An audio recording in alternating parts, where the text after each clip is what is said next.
Meski orang ini ahli ibadah, ahli zikir, bahkan ahli puasa, dan juga ahli tahajud, akan tetapi kalau melakukan perbuatan ini, ibadahnya tidak akan diterima oleh Allah Subhanahu wa Ta'ala. Bahkan dia selalu di dalam murkanya Allah Subhanahu wa Ta'ala dan murkanya Rasulullah Sallallahu Alaihi Wasallam.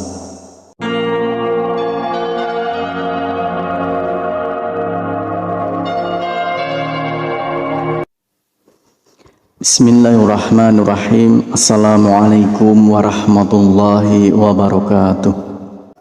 Syukur alhamdulillah kita bisa berjumpa lagi di channel ini. Salawat dan salam semoga selalu tercurahkan kepada junjungan kita Nabi besar Muhammad sallallahu alaihi wasallam.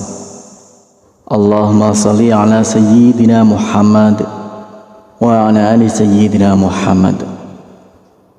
Saudaraku seiman yang dirahmati Allah, banyak maksiat yang dilakukan oleh manusia, namun tidak disadari perbuatan itu dapat meruntuhkan semua ibadah dan dapat tertolak semua ibadahnya kepada Allah Subhanahu wa Ta'ala.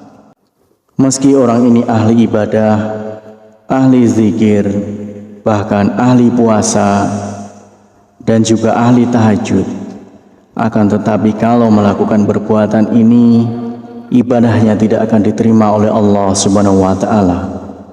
Bahkan dia selalu di dalam murkanya Allah Subhanahu wa Ta'ala dan murkanya Rasulullah Sallallahu Alaihi Wasallam. Dulu ada seorang lelaki bernama Alqamah, seorang yang rajin dalam masalah ibadah, sholat, puasa, dan sedekah. Namun suatu waktu jatuh sakit yang teramat parah, tepatnya dalam keadaan sakaratul maut. Namun entah kenapa Alqamah yang taat itu kesulitan untuk melafalkan kalimat la ilaha illallah.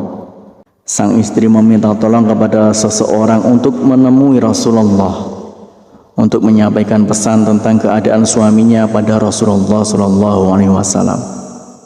Nabi pun mengutus Bilal Ali Salman dan Ammar radhiyallahu an untuk datang ke rumah. Di sana mereka menyaksikan betapa Alqamah dalam keadaan yang memprihatinkan.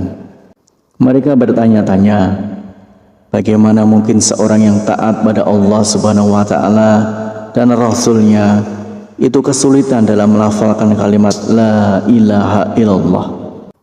Lidah Alqamah seperti terkunci ketika akan melafalkan kalimat itu. Merasa khawatir, mereka kini mengutus Bilal untuk menyampaikan apa yang mereka saksikan kepada Rasulullah Sallallahu Alaihi Wasallam. Rasulullah pun bertanya, apakah Alqamah masih memiliki ayah dan ibu? Ayahnya sudah meninggal, tapi dia masih memiliki seorang ibu yang sudah tua. Rasulullah Sallallahu Alaihi Wasallam meminta Bilal, coba temuilah ibu Alqamah, aku titip salam untuknya.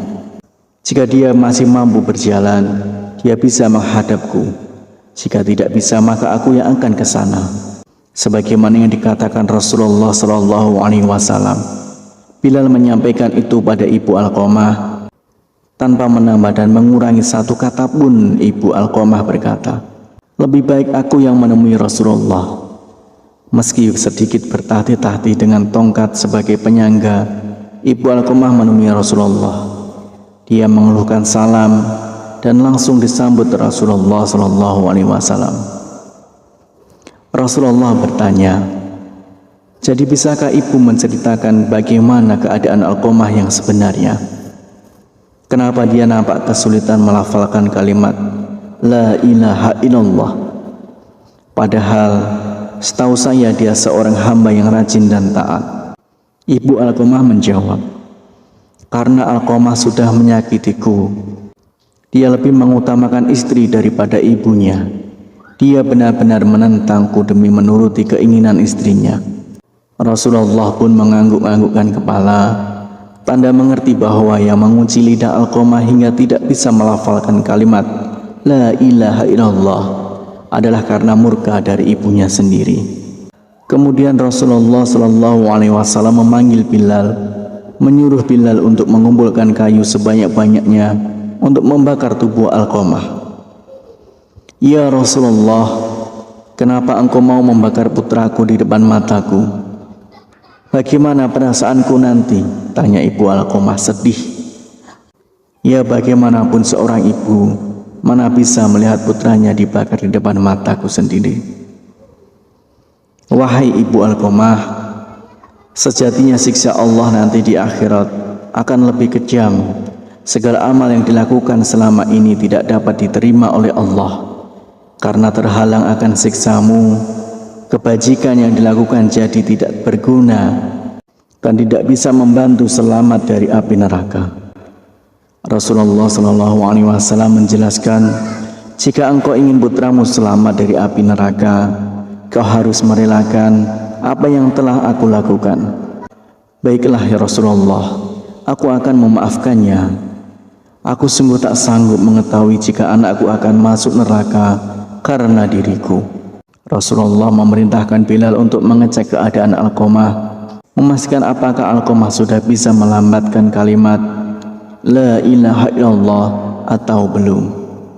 Karena jika sang ibu mengatakan semua itu hanya karena malu bukan dari hati, maka apapun bisa terjadi. Namun ternyata ibu Alqamah sungguh tulus telah memaafkan putranya, karena ketika Bilal sampai di pintu rumah Alqamah, dia mendengar Alqamah mengucapkan kalimat La ilaha illallah.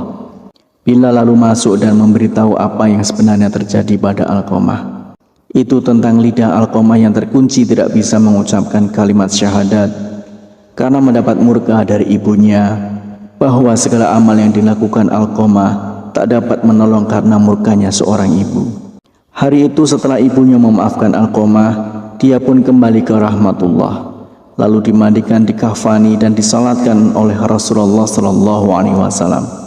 Setelah dikuburkan, Nabi Muhammad SAW berkata, wahai sekalian kaum muhajirin dan ansor, barang siapa yang melebihkan istrinya daripada ibunya, dia akan mendapatkan laknat dari Allah Subhanahu wa Ta'ala.